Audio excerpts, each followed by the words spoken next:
This video is designed to show you a type of reading called chunking.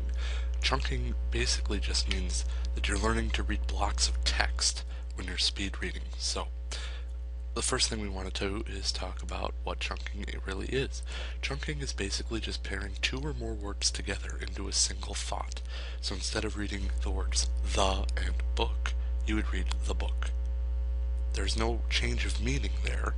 It just means that you're making less stops with your eyes.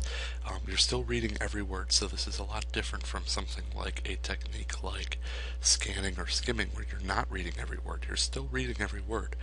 The major advantage of chunking is that you're making less stops with your eyes. So for instance, I created the sample sentence here: the elephant watches the bird sing. A regular reader is going to go through this and they're going to read the, then they're going to read elephant, then they're going to read watches, then they're going to read the, then they're going to read bird, and then they're going to read sing.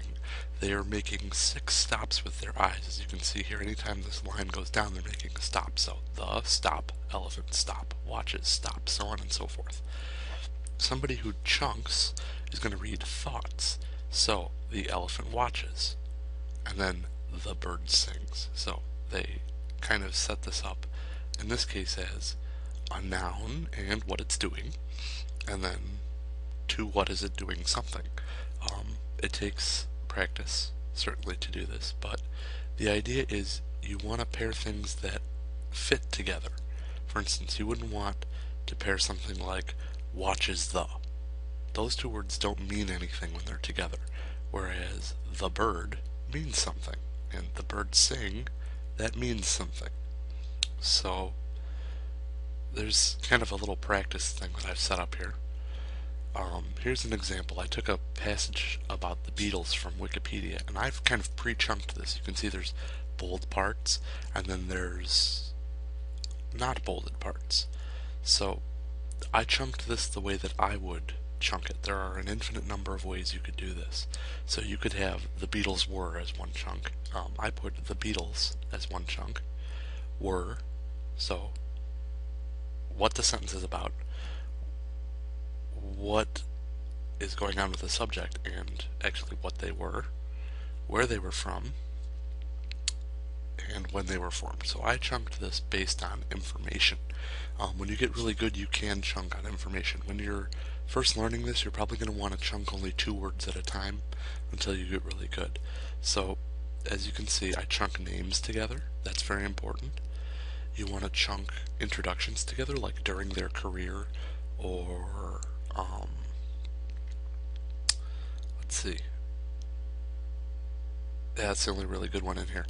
You want to chunk in the introductions, like during their career, before this happened, for instance. If that were in here, you'd chunk that as one part. You usually want to chunk the subject of the sentence together, like the group, the Beatles.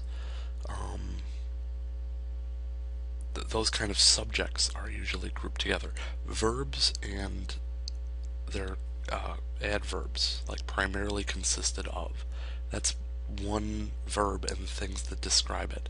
So you want to chunk that together. I already mentioned names get chunked. Tin Pan Alley is a name, even though it's not really a name. It's a proper noun, so you want to chunk that together. And you want to try to do this by information. So that's basically an example of chunking. Now you need to do practice. I have set up a few videos for you that will give you some practice with chunking.